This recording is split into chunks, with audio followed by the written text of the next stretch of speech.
Hi friends, ट्रैवलस्केप्स में आपका स्वागत है। मैं हूं दिवाकर कुकरेती और आज हम आए हैं साबरमती रिवर फ्रंट को विज़िट करने।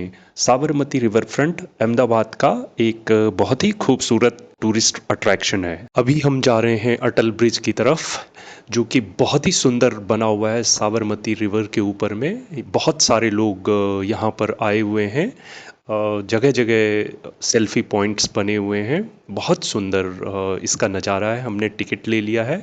इसका टिकट 30 रुपये का है और अब हम इसका नज़ारा ले रहे हैं।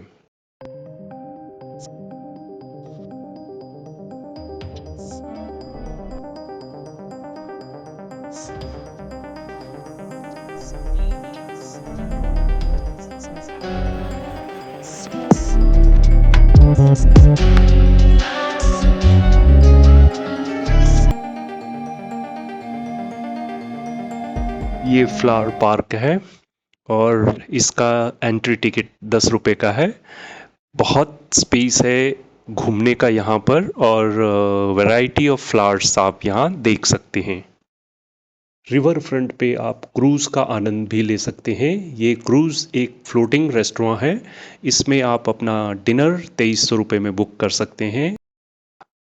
कमेंट्स करें, लाइक करें, शेयर करें। Thanks for your time.